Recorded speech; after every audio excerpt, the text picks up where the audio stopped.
Hello friends, I am Hariom Sir. Welcome all of you friends on my YouTube channel Hariom Sir Chemistry Tips. देखिए, जब हम chemistry के logic को पढ़ते पढ़ते हमको लगता है कि हम बोर हो रहे हैं, तो जैसा कि आप जानते हैं लॉकडाउन का दौर चल रहा है, सभी कॉलेज स्कूल बंद है, तो कभी कभी हम एक क्रिएटिविटी की तरफ चले जाते हैं और जाना भी चाहिए। तो आज हम जो आपके लिए वीडियो लाए हैं, ये छोटी क्लास में यानी 6 से लेकर 12 तक और अपर क्लास तक भी काम आएगा। सिर्फ क्या है, आज मैं किसी लॉजिक बेस पर आपको टॉपिक नहीं समझाऊंगा। आज की वीडियो में सिर्फ ये बताना चाहूंगा कि कभी कभी हमारी कुछ स्पेशल ट्रिक्स फॉर्मूलों को याद करने में बड़ी हेल्प करती है। कोई भी फार्मूला है, कभी कभी उसे हम रटते हैं और यदि उसके ऊपर हम एक हल्की सी इंटरेस्टजनक, हम कह सकते हैं कि एक हास्यास्पद, एक हंसाने वाली स्थिति के रूप में उसे हम याद करें या एक फैंटेस्टिक रूप में याद करें, तो वो घटना हमें एक लंबे अरसे तक याद रहती है। और वास्तव में पढ़ाई का वही तरीका होना चाहिए कि वो हमें एक लंबे अरसे तक याद रहे। यहाँ मैं 1 मिनट बताना चाहूंगा। हमें किसी चीज को विचित्र रूप यानी एक फैंटेस्टिक फॉर्म में यदि देखें, तो मैं आपको निश्चित बता रहा हूं वो एक लंबे समय तक में याद रहे। फॉर एग्जाम्पल, मान लीजिए ये टाइम गर्मी पड़ रही है और कोई भी व्यक्ति हमको ऐसा मिल जाता है कि वो कंबल ओढ़कर कोसी बाईपास पे बैठा है और हम वहां खड़े, उसे देखते हमें बड़ा आश्चर्य होता है और इस घटना को हम आजीवन नहीं भूलेंगे। ये बिल्कुल सत्य है। तो इसी प्रोसीजर के स्टेप में मैं आगे चलता हूं। आज कुछ फार्मूले, ध्यान रखना पहले कह चुका हूं, इनका कोई लॉजिक नहीं है। सिर्फ आज हमने जो ये वीडियो क्रिएट की है वो सिर्फ इसलिए की है कि आप कैसे एक फैंटेस्टिक फॉर्म में फार्मूलों को एक लंबे अरसे तक, लॉन्ग टाइम तक याद रख सकते हैं। तो आज मैं आपको डिस्कस करूंगा लाफिंग गैस। छोटी क्लास की और अपर क्लास के बच्चे भी ध्यान दें। Laughing gas, laughing gas. Laughing means हंसना। देखा होगा आपने, लाफिंग मीन्स क्या होता है? हंसना। तो बस हम एक कार्टून बना देते हैं।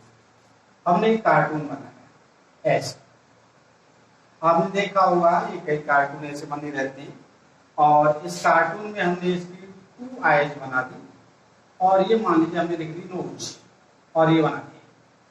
हम ये देखा होगा आपने, व्हाट्सएप पर भी हम भेज देते हैं लाफिंग। किसी को यदि हमें हंसी की बात है, कोई बात है, तो हम इस तरह से कार्टून को सेंड कर देते हैं। अब इसी में हमें क्या करना है, इसी को थोड़ा मॉडिफाई करें। मॉडिफाई का मतलब मैं यहाँ पर आपको बताना चाहूंगा कि ये कार्टून में से आप एक आइज को हटा दीजिए। देख रहे हैं आप? वैसे भी जब एक आइज होगी तो हंसी तो वैसे ही आ जाएगी। तो हमने एक आई को हटा दिया और ये जो नोज है, ये नोज ऐसे है, इसको आप सीधा कर दीजिए। आप ऐसे कर दीजिए, ऐसे। समझ में आ गया? और से इस कंडीशन में है। और आपने देखा हमने 2 डायग्राम बनाए। 2 डायग्राम बनाए, एक में 2 आईज है, नोज है और ये माउथ है। हमने क्या किया, इस नोज को, एक आईज को हटा दिया, रिमूव कर दिया, उसकी जगह पर इसको पहुंचा दिया। देख रहे हैं आप? और ये पहुंचने पर क्या है, डायग्राम भी थोड़ा वैसा हो गया। आप देखिए ये एन है और ये भी एन है। कितनी एन है टोटल? 2। कितनी एन है? 2। और एक आपकी ये लगी हुई है आइस N2O। N2O। मेरे कहने का से हम लाफिंग गैस का फार्मूला जानते हैं, याद है हमको। लेकिन यदि हम एक फैंटेस्टिक, जैसे मैंने पहले बताया, फैंटेस्टिक फॉर्म में देखते हैं तो 100% ये फार्मूला में लॉन्ग टाइम तक याद रहेगा। हमने एक हंसी वाला डायग्राम बनाया, तो समझ लीजिए हंसी वाले डायग्राम में 2 आईज 1 नोज और माउथ, और हमने क्या किया, इस एक आईज को हटा दिया। हंसाना है भाई हमें, तो जब एक आंख होगी तो व्यक्ति हंसेंगे। देखिए दूसरा एक क्या किया, ये जो उल्टी नोज है इसको सीधा कर दिया, स्ट्रेट कर दिया। अब हमने देखा n और n2, तो n2 और एक आईज का, ये फार्मूला आपका लाफिंग गैस का होगा। और मेरे हिसाब से इस मेथड को आप अपनाएंगे 100%, थोड़ी हंसी भी आएगी और लाफिंग गैस का फार्मूला भी आपको याद हो जाएगा। आगे देखिए, आगे हम बात करते हैं, 2 फार्मूले आते हैं, वाटर गैस और प्रोड्यूसर गैस। मैं एक साथ इसलिए लिख रहा हूं कि इन दोनों गैसों में जब फार्मूला निकल के आएगा वाटर गैस और प्रोड्यूसर गैस, तो कहीं ना कहीं रिलेशन मिलेगा। देख लीजिए कैसे, देखिए आप देखें वाटर का फार्मूला H2O होता है। नॉर्मल आपको याद रखना है, वाटर का फार्मूला क्या होता है, H2O। अब इससे हमें वाटर गैस बनानी है और वाटर गैस से ही रिलेशन निकालना है भाई, इंटर रिलेशन है दोनों में, तो क्या निकालना, प्रोड्यूसर गैस निकालनी है। तो आप ये समझ लीजिए, जब हम वाटर को ब्रैकेट के अंदर रखते हैं, किसके अंदर रख रहे हैं, ब्रैकेट के अंदर, ये ब्रैकेट के अंदर रखा हमने। अब ब्रैकेट के अंदर वाटर हमने रखा और उसमें गैस डिजोल्व की। आपने देखा होगा पेप्सी या कोल्ड ड्रिंक होती है, उसमें गैस होती है। अब ब्रैकेट के अंदर है, जैसे ही उसे हम खोलते हैं तो क्या होगा, उससे गैस बाहर निकलती है। क्या निकलेगी, गैस। तो आप समझ लीजिए ये आपका H2 गैस, ऑक्सीजन भी गैस है, ये ऑक्सीजन यहां रहेगी और H2O यानी H2 बाहर निकल रही है। दोनों निकलेंगे तो कुछ नहीं रहेगा। अब आप देखिए, हमने ये ब्रैकेट बनाया और ये क्या निकलेगी, H2 बाहर निकल गई। तो देखिए आप, ये ब्रैकेट, यहां ध्यान देखिए, ये ब्रैकेट और क्या, ये प्लस का साइन, क्या निकल गई, H2। समझ रहे हैं आप, यानी जब पेप्सी या कोल्ड ड्रिंक का हमने एग्जाम्पल दिया, जैसे ही ओपन किया ऑक्सीजन अंदर और हाइड्रोजन बाहर निकल, तो ये ब्रैकेट से बाहर जा रहा है। तो ये ध्यान रखिए, लॉजिक नहीं है, ये केवल याद करने का एक फैंटास्टिक मेथड है। देखिए आप, CO, ये क्या रहा, CO, और ये प्लस का साइन होकर H2 बाहर निकल गई, और फार्मूला CO प्लस H2, ये दोनों मिलकर क्या बनाते हैं, वाटर गैस। आप आगे देखिए, इसमें वाटर गैस में और प्रोड्यूसर गैस में एक इंटर रिलेशन है। इंटर रिलेशन क्या है, देखिए हमें क्या है, हाइड्रोजन की जगह पर CO तो सेम रहेगा, केवल क्या रख देना है, N2, और ये बन गई प्रोड्यूसर गैस। देखिए रटेंगे आप और एक मेथड करेंगे, जैसा कोल्ड ड्रिंक से गैस बाहर निकली, यानी कि वाटर है, वाटर से H2 बाहर निकली, ब्रैकेट के अंदर O रह गया। ब्रैकेट को हम ऐसे बनाते हैं, आप देख रहे हैं ब्रैकेट में ऐसे चिन्ह बना देते हैं, O अंदर रह गया, बाहर क्या निकली, ये ब्रैकेट ऐसे लगा हुआ था, H2 निकली, तो फार्मूला बन गया COH2। और इसी की जगह इसको रिप्लेस करके N2 लिख दिया, यानी CON2, ये आपका प्रोड्यूसर गैस का फार्मूला बन गया। और इस विचित्र यानी फैंटास्टिक मेथड से हमें 3 फार्मूले याद होंगे। अब बेटा आगे आप देखेंगे तो मैं आपको आगे फार्मूले बता रहा हूं। देखिए आप, अगला मैं आपके लिए फार्मूले लेके आया हूं, बेकिंग पाउडर। कभी कभी इनमें बड़ा कंफ्यूजन हो जाता है, बेकिंग पाउडर या कह सकते हैं बेकिंग सोडा और वाशिंग सोडा, ये दोनों फार्मूले में अक्सर कभी कभी कंफ्यूजन हो जाता है, इसे समझना है। बेकिंग सोडा, इधर भी सोडा और इधर भी सोडा, सोडा से बनता है सोडियम, सोडा से क्या बनता है, सोडियम, यानी इधर सोडा और इधर सोडा, इधर दोनों तरफ सोडियम बना दिया। ठीक है, दोनों तरफ क्या बना दिया, सोडियम। तो दोनों में कॉमन है, क्या है दोनों में कॉमन, सोडियम, और दोनों में कॉमन होता है CO3, कार्बोनेट। दोनों में क्या कॉमन होता है, कार्बोनेट। यानी इन दोनों के कंफ्यूजन को दूर करना है तो कंपेयर कर लो, तुलना कर लो। सोडा सोडा आ रहा है, दोनों में सोडियम सोडियम लगा दो। कार्बोनेट कॉमन आ रही है, दोनों में कार्बोनेट लगा दीजिए आप। ठीक है, अब इसके बाद देखिए बेकिंग का मतलब है खाने वाली चीज, इडली सांभर कचौड़ी गोलगप्पे, समझ रहे?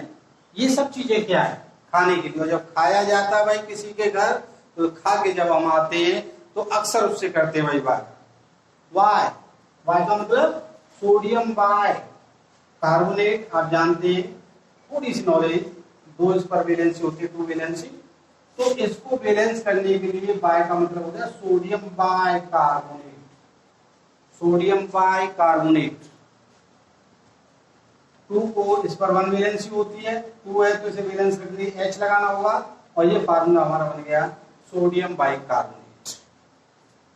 दूसरा, इस पर 2 होती है तो केमिकल की दृष्टि से हल्का सा लॉजिक, ये बन जाएगा Na2CO3। साथ में वाश किया जा रहा है तो जल की आवश्यकता है, वाटर की है तो इसलिए 10H2O। इस तरह से हमें दोनों में डिफरेंस पता पड़ गया और दोनों के फार्मूले तैयार हो गए। आगे आप देखिए, आगे इसमें आता है जिप्सम और प्लास्टर ऑफ पेरिस।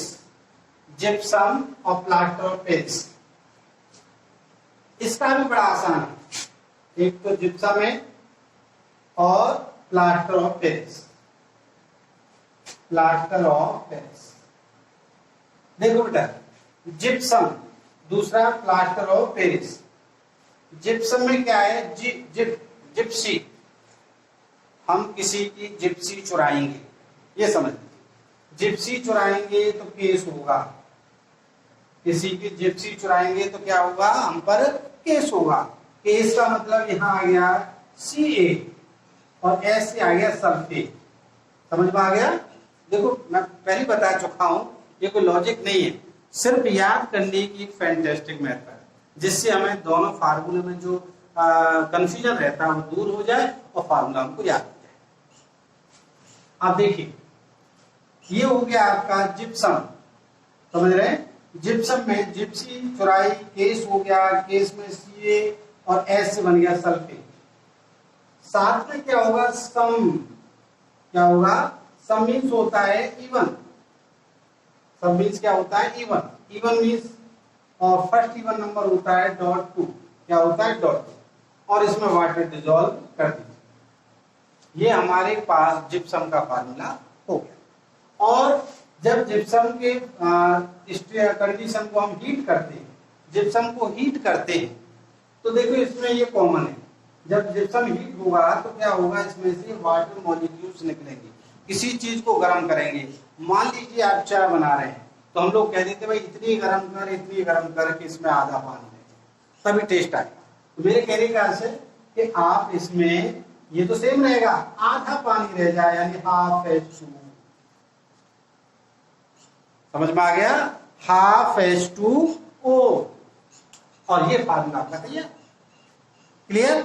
और नेक्स्ट एक और थोड़ा सा ले लेते हैं हम, स्लेक्ट लाइन, स्लेक्ट लाइन और ब्लीचिंग पाउडर, ब्लीचिंग पाउडर। देखिए, लाइम मीन्स चूना से होता है, लाइम, लाइम का फार्मूला होता है CaO, लाइम का फार्मूला क्या होता है, CaO, और स्लैग मीन्स होता है बुझा, और बुझाने के लिए किसकी जरूरत होती है, वाटर की, किसकी जरूरत होती है, वाटर की। दोनों को मिला दिया जाए तो हमारे पास नया फार्मूला आ जाता है CaOH का होल ट्वाइस। लाइम मीन्स चूना, स्लैग मीन्स बुझा, यानी किसी चीज को बुझाने के लिए किसकी नीड होती है, वाटर की। वाटर को लाइम से रिएक्ट कर दिया जाए तो बन जाता है स्लैग लाइन, बुझा चूना, स्लैग लाइन। अब यहां आ जाइए ब्लीचिंग पाउडर में। ब्लीचिंग पाउडर का भी relation, inter relation slag lime से है। कैसे?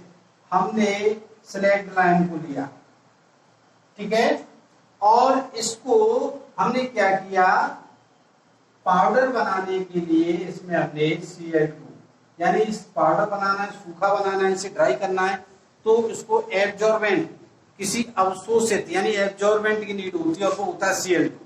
और Cl2 हो जाएगा तो ये बन जाएगा CaOCl2 और वाटर बाहर निकल जाएगा, तभी तो वाटर बनेगा भाई।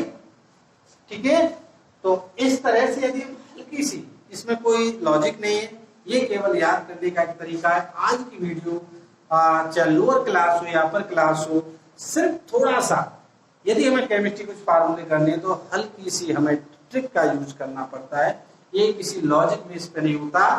तो आपकी आज की वीडियो कैसी लगी, इसे आप अवश्य लाइक कीजिए, शेयर कीजिए और सब्सक्राइब कीजिए। थैंक यू, नमस्कार।